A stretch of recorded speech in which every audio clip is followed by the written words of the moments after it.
You're listening to the ADHD Support Talk Radio podcast. ADHD Support Talk is brought to you by addclasses.com. Visit www.addclasses.com and sign up for free webinars and online events today. Hello and welcome back to ADHD Support Talk Radio. I'm your co-host, Lynne Edris, and as a productivity coach, I empower professionals to take control of their time and their lives so they can fulfill their potential and have more time and energy for what matters most to them.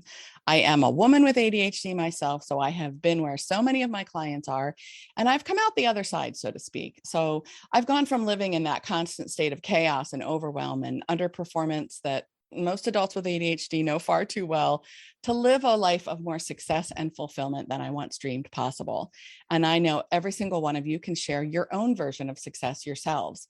I always say ADHD doesn't go away. It's not something you cure or something that you solve, but you absolutely can learn to live well with it. You can learn more about me, what I do, and the programs and services I offer at coachingadvantages.com. And if you text the keyword hack, H-A-C-K, to the number 33777, I'll send you my 7 foolproof productivity hacks to help you add hours of free time to your weeks by investing just a few smart minutes each day. Today, I am excited to have with me Dr. Rebecca Jackson. And in a moment, we're going to talk about something that I think everyone deals with at some point or another. We're going to talk about stress and the impact of stress on adults with ADHD. And Rebecca is going to give you some great tips to help you manage and strategies to help you deal with the stress and avoid it and avoid the impact on your brain. So welcome, Rebecca. Glad to have you here with us. Thanks, Lynn. It's great to be here. Tell the listeners a little bit about you. Introduce yourself. Sure. Well, like you said, my name's Dr. Rebecca Jackson, and I have the privilege of being the Vice President of Programs and Outcomes for a company called Brain Balance. Brain Balance is a company that focuses on understanding the brain and how the brain relates to and controls our ability to pay attention, organize, remember information, interact with people, impulse control, all the things that we need and want in our lives to be successful. And I've been so fortunate where my role has, for the last 10 years, I've really been focused on kids and having an impact on kids and their brain and how they're able to feel and function. And just over the last several years, we've really started to expand the program and now working with adults as well. So I get to play every day with the brain and with people and get to have a positive impact on brain health and wellness to have an impact on the quality of life. That is awesome. Very, very exciting. Good to hear that you're moving into the kind of helping the adults in the adult with ADHD world, because we sure do need it. But do you know, for 10 years working with kids on a daily basis, the parents would say, what about me? Is it too late for me? Why aren't you doing anything for me? And our answer was, we'll get there. But, you know, we started with knowing we can create change in kids. Kids' brains are so malleable and plastic. Right. And there's this reticence of, we can do big change here. We don't know what change is going to look like in an older brain. And just slowly we started kind of expanding. First working with college students, which was so fun and eye-opening for me. And the college students were coming back being able to tell a difference in themselves. And they were referring their girlfriends and boyfriends and roommates. And so it's been a slow evolution, but we're seeing that the brain can change at any age. That is awesome. So you don't outgrow a moment in time where we can have positive impact. So it really came from the parents of the kids that we worked with saying, you know, excuse me, don't forget about us over here. we like progress as well. I love that. And that's a good sort of segue into what we're going to talk about today, because I think everybody at every age, you know, from the little tiny people all the way, you know, up to the oldest of adults, we all deal with stress. And as we're recording this, it is the beginning of August 2021, and we are in month 237 or so, it seems, of the COVID-19 pandemic. So a lot of us have been under different kinds of stress than we've been under before, but any kind of stress for any reason really can impact your brain, and as well as the rest of your body. Absolutely. You know, Lynn, one of the recurring themes for me this last year is understanding that prolonged heightened stress and periods of massive change creates a scenario where the person with the best functioning brain is functioning as though they have ADHD. Yeah. And so realizing that stress and change has a very real impact on our brain, which impacts how we feel and function. And then if we are already coming from a point of some challenges or areas of the brain that aren't contributing and performing the way they could or should, we're now running uphill. And so this year, to me, I picture, the person riding a bike on a flat road. You could ride a bike and go for hours. You add an incline and it's a little bit more work. This last year and a half has been a steep incline, and we run out of fuel quickly, and it heightens everything. It's like a magnifying glass on all of our challenges. And that's an important thing for all of us to remember, right? Because this past year and a half, or it really feels like much longer than that in many ways, it's been a steep incline. It's also been a very long incline. And there have been a lot of changes any kind of time you have a change in structure, anytime you have a change in even just in your environment, that can really exacerbate some ADHD challenges. But any change is stressful, but what we've been dealing with for the past year and a half is a different level of stress. And I think also one of the things that I definitely know is true for me, and I hear a lot from my clients, is a lot of the things that helped us recover from stress before and recover from hard times has also sort of been taken away from us or doesn't look the same as it used to. Absolutely. And my brain always goes to why. If I'm feeling a certain way or struggling with something or working with somebody that has a challenge, don't just tell me what it is. And I'm not worried about naming it. I want to know why, what's happening or not happening in the brain that's creating this impact. And so when you take a look at change and understanding why is it that change has such an impact on us, our brain is all about protecting our energy reserves and resources. And so when we're doing things that are habitual for us, I don't know, give me an example of something that you do all day, every day without even thinking about it. Most of us have just anything that's a habit, anything that's a reflex, right? So, for breathing.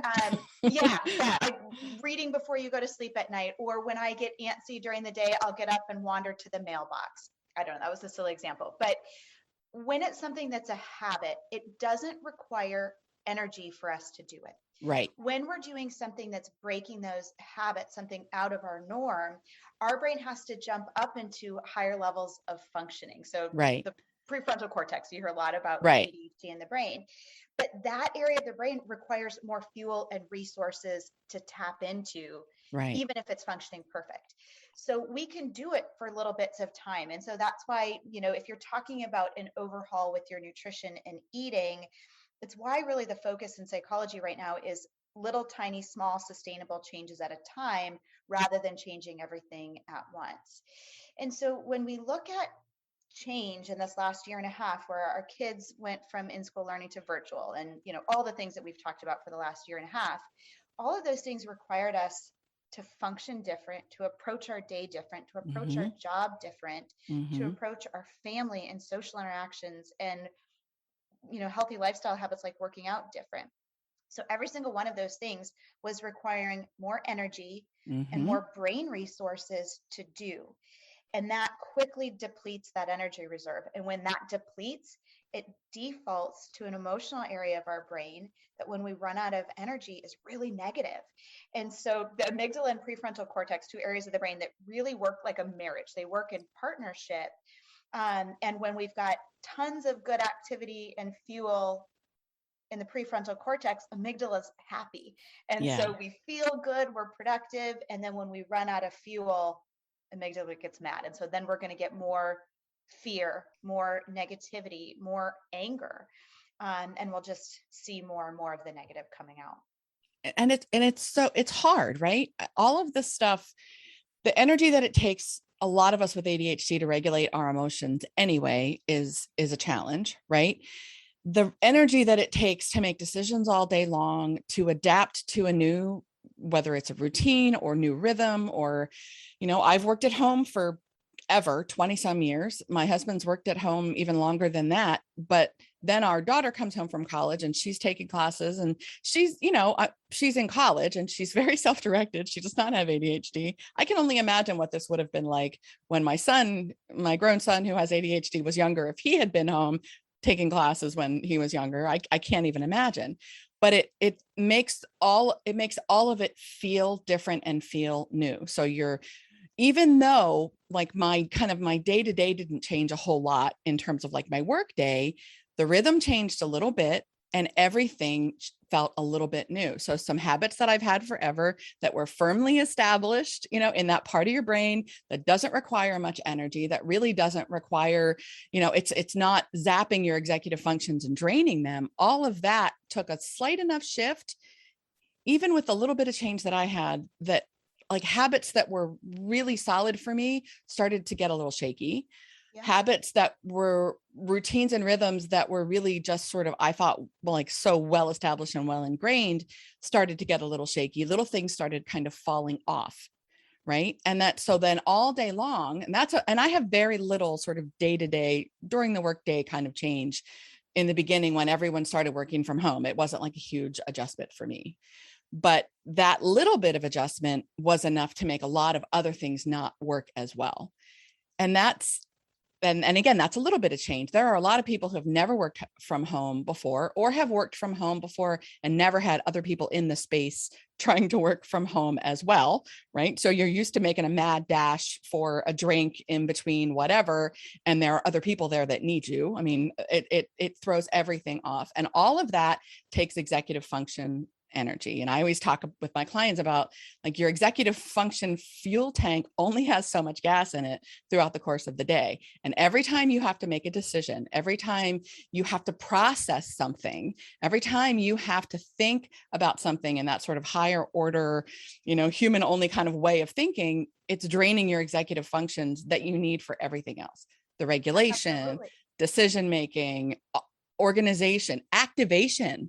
It makes it harder to get started on stuff when you've got to process too much and you're running out of, kind of basically glucose in the prefrontal cortex of your brain. It's been tough. And anytime you're under stress, all of that is impacted. I was just going to say, Lynn, and that was just talking about change. Yes. Now we add stress on top of it because like you, I work from home primarily.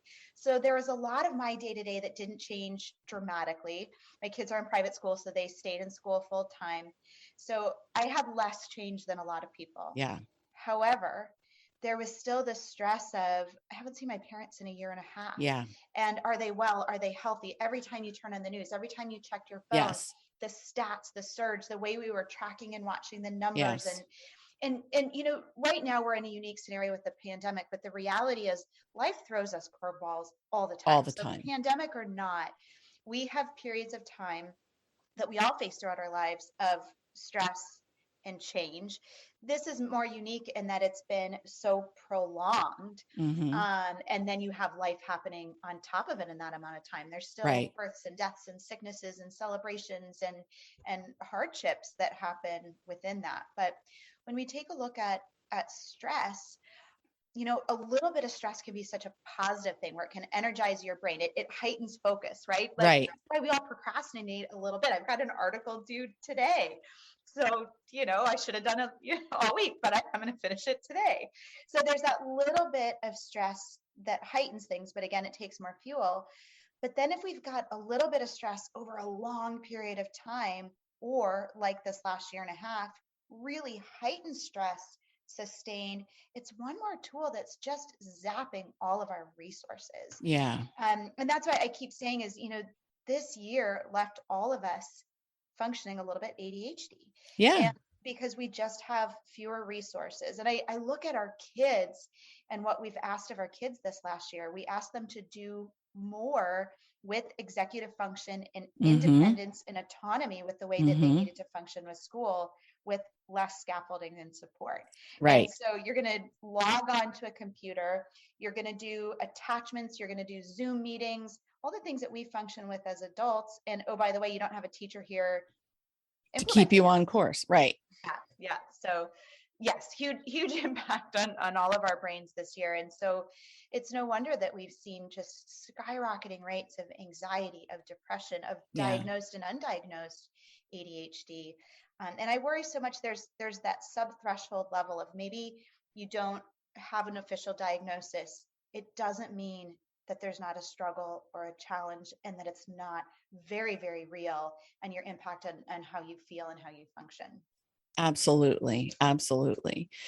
So one thing to remember too is, we're talking about, kind of negative changes and negative things that create stress, but even positive things can create stress, right? Some of the most positive events or circumstances in your life also create stress, right? Babies, marriage, moving. I forget what the top 5 most stressful events in your life are. They're not all negative, right? So any kind of change can create stress. So what are some of the things that, we need to know about? What are some of the things we need to be on the lookout for? What are some of the things that we can do to help this? Yeah, I think first and foremost is acknowledging the reality of it. If you're feeling down or anxious or frustrated, there is a real reason for it. And it doesn't necessarily mean that something's wrong or broken. We're just all facing a lot in our lives right now. And so I think there's, just some beauty in acknowledging the reality and giving yourself the space to know that it's okay to feel that way. And then Absolutely. I'm all about proactive strategies. And again, I come from a world of a decade with working with so many kids and families. And I always think as a parent, what can I do today to set my child up for success? And we need to think that same way about ourselves. And we always put our kids Absolutely. first. But when I think about, my day, my week, or for my kids, there are things that we can be doing on a daily basis to give ourselves the tool we can't change the world, but I can change how my brain is functioning in that world. And Absolutely. so I think, really kind of starting to dig into some of those tips and strategies, I think could be really helpful. I do too. And it all starts with awareness, right? And acknowledgement. That's one of the things that a lot of us tend to just kind of feel like if we're feeling off, or I know, I went through a period where I felt like I was what's the word? Like I had sort of a sensitive trigger. I don't know if that makes any sense, but I'm not normally like a very reactive person. I'm usually pretty level-headed and pretty like even keeled, but I went through a phase where I was very like overly sensitive and overly reactive to certain kinds of things. And I kept apologizing. And then I realized, you can't just keep apologizing. You need to take a look, take a step back. Right. And that's one of the things that we work on in coaching with our clients is that self-awareness. Don't just feel bad about it and try to, kind of get past it. Stop and take a look at it. If your behavior or the way you're feeling isn't the way you want to, and isn't the way you think you should be, don't just ignore it and try to work harder. You have to like shine a light on it, take a look at it, and really like feel it and acknowledge it and become aware of it. That's how you start to know when you need to have strategies in place and how to prevent things from going badly. Absolutely. And there's 2 things from what you just said right there, Lynne, that really jumped out to me that is, and you didn't say this directly, but one of the things that's so interesting to me, the more I learn, is we often, and this is a generalization, but we often see differences in the feelings and function and impact on males versus females with ADHD. Right. And one of the pieces that just always resonates with me and just lays heavy on my heart is with females, we so often see such a degree of shame, Yes. Of that internalization of I'm working so hard and I'm not where I feel like I should be or could be. And as females, we often internalize that and we're left with feelings of shame, which is just an awful feeling. And it's a counterproductive feeling, right? It's not, and I'll say, Rebecca, because I work with both men and women, and it could be that the men that come to me for help are in a different place than, many of the other men are who have ADHD, but the men that I work with say the same thing. It's a different, the shame, it has a different direction. I'm not the leader I should be or can be or want to be. I'm not the partner, the husband, the father, the guy I should be, and many of the men I work with go down that spiral just as badly as the women I work with. It's very counterproductive. Absolutely. But then to do what you just did is you noticed that you were being more sensitive than your norm. Right. That's a red flag of, okay, hey, here's a sign, here's a symptom, something's different right now. And I always think about life as this like cliff analogy of we all have this point where we're going to tip over the edge of the cliff. Right. And there's all these things that we can do throughout our day and throughout our lives that are going to move us further or closer to the edge of that cliff. And the question I always ask is, are we teetering on the edge, or are you living 2 miles away from that cliff? Right. And when you're noticing differences where you're feeling really overwhelmed or really fatigued or more emotional or more shame or more rage or having a harder time controlling your life, that tells me you're getting closer and closer to that edge, if not having already tipped over. Right. And so that's where some really proactive strategies of what can I do to give myself more of a threshold, more of a buffer, because we all have that point where we shut down, we lose our temper, we lose our cool, we're not productive. But knowing what we can do to increase that buffer so that when life and change and stress happens, it's still going to impact our mood and emotions, but that hopefully it doesn't completely shut us down. It Absolutely. just slows us down, and we can be more resilient, bounce back faster. Absolutely. We can course correct, right? That's what it's all about. So what are some things that you suggest? What are some strategies you would share? Yeah, I think some of the most straightforward, simple ones are lifestyle pieces. I mean, we know sleep is such a big deal. We work with Cambridge Brain Sciences at Brain Balance, and they did a really fascinating study a couple years ago on sleep, a massive international study. And one of the things that really stood out to me is how much sleep impacts our cognition, our memory, our logic, our reasoning, our attention. And in fact, too much sleep can be just as detrimental as too little sleep. And so, tools to set your day up for success is making sure that we've got good, healthy sleep habits. One of the tips that I think is really powerful that is maybe a little bit less talked about is thinking about how we're exercising our attention and focus throughout the day. We get stronger at and better at what we're doing. And so if I'm doing a ton of walking, my cardio and my legs are going to get stronger and better. So we've got to think about, are we spending our time doing things that are short bursts of attention that require a reward to re-engage you, like social media, like video games? Or are we spending dedicated amounts of time doing tasks and activity that require sustained attention? Something where you've got to pay attention for a long time that doesn't have that instant gratification, those instant rewards. Our society is functioning more and more in that instant gratification. And, watch how people watch TV these days. Is we watch TV with a laptop on our lap and our phone in our hand. And a remote control that can rewind and fast forward. Absolutely. Right. So there's no sustained attention. I don't care if you're watching a 2-hour movie. If you've got all that going on, there's zero sustained attention. Right. And, and that doesn't mean that those things are bad. It's certainly when we're pulling our attention in multiple different directions, it's not going to be as productive in any one way. But are you, for yourself and your kids, making sure there's time where you're, doing a puzzle? There's not a lot of instant gratification in doing a puzzle, reading a book, mowing the lawn, going for a walk, having a work projects. These are all things that require sustained attention to different degrees, where there's not a constant reward to keep yourself engaged. And so life's all about balance and moderation. So it doesn't mean you can't play a video game or be on social media, but having an awareness of that and really working to exercise the parts of the brain that you want to improve, I think is helpful. Very helpful and very, very, very important. Absolutely. I always talk with my clients about that. We talk a lot about how great we are at multitaskers and multitasking. And so many of us with ADHD wear that like a badge of honor. But when you are multitasking, we know the brain can't pay attention to two things at the same time, especially if they're pulling on the same kind of processing. So really what you're doing is you're switching back and forth very rapidly between tasks. And when you have ADHD, that task switching it kills you. It kills your prefrontal cortex. It kills your executive function energy because you have to re-regulate, refocus, re-engage, transition, all of that. So learning how to single focus, learning how to single task. And in the beginning, it's very uncomfortable. But when you are doing something that requires focus, trying to do something else that is, going back and forth, it's a killer.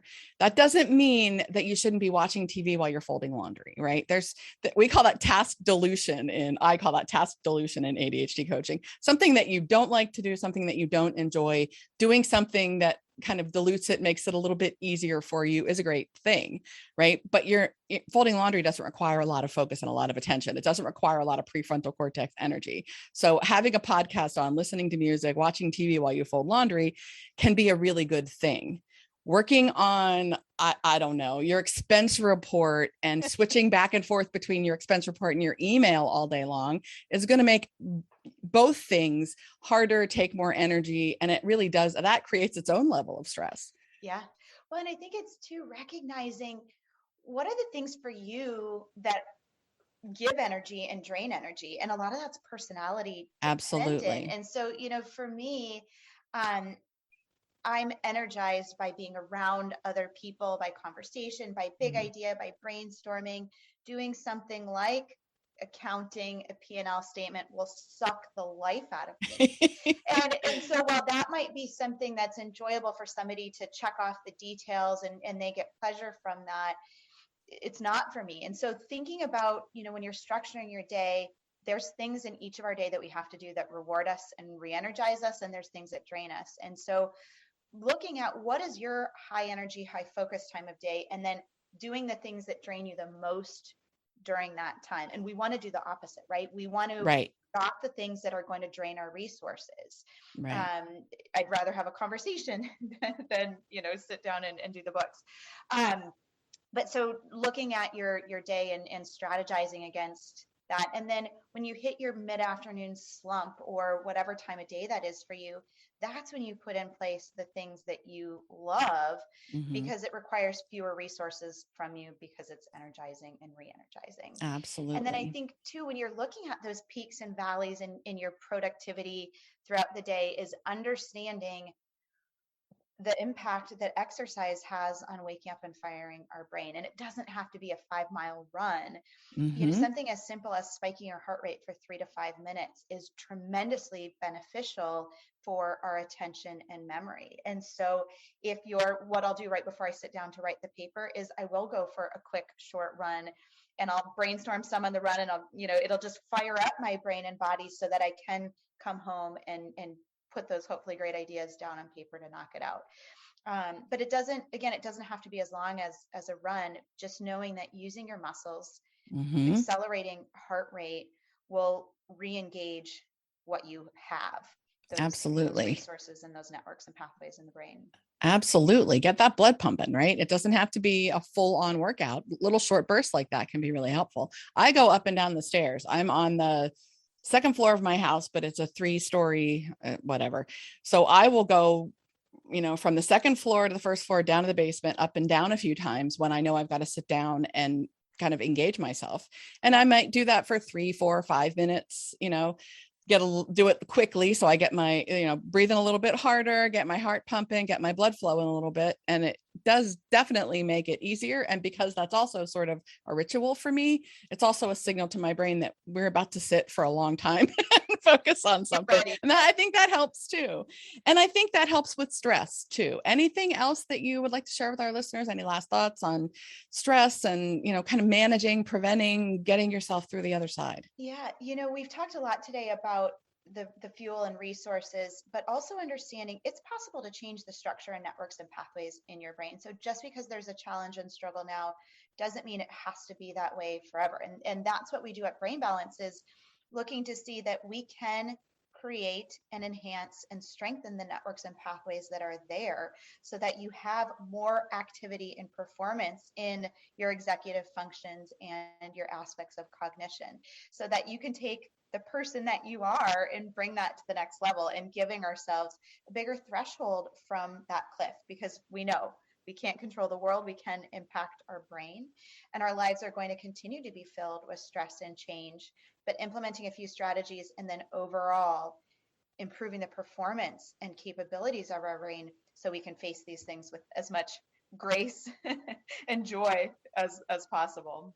And resilience, right? And if I know nothing else about the ADHD population I've worked with for the last 15 years, we are a resilient bunch. And sometimes we get a little sort of downtrodden, or we kind of lose faith in ourselves a little bit, but we are a resilient bunch. We get up every day and we keep trying. And knowing that you're never too old to make those changes, knowing that you're never too old to improve your performance and improve your functioning and improve your quality of life is a really important thing to remember. So thank you so much for being here, Rebecca. You want to tell the listeners anything else about you, where they can learn more about what you do? Yeah, you can find me on Instagram, Dr. Rebecca Jackson, and brainbalance.com is where you can learn a whole lot more about our program. We often have webinars and a lot of great information. And again, we're so excited we've been working with adults more and more over the last several years and launching that on a much broader scale now. So like you said, change is possible at any age. And for us, it's a game changer to know that you can change the brain, and those breakthroughs and wins and successes are possible. And we're here to be a part of that for anybody that's interested. That's awesome. Well, thank you so much for being here, Rebecca. Thank you guys for your attention. As always, I appreciate your attention and your time. If you enjoy the episode and you want to keep the conversation going about this episode or any other, please join us in the ADHD Support Talk Facebook community. And if you find the podcast helpful, we would ask you to please give us a 5-star rating on iTunes. The more 5-star ratings we get, the more people can find us and the more people we can help and support. Thanks again for listening. I'm your co-host, Lynne Edris, and we'll catch you next time on ADHD Support Talk. Oops.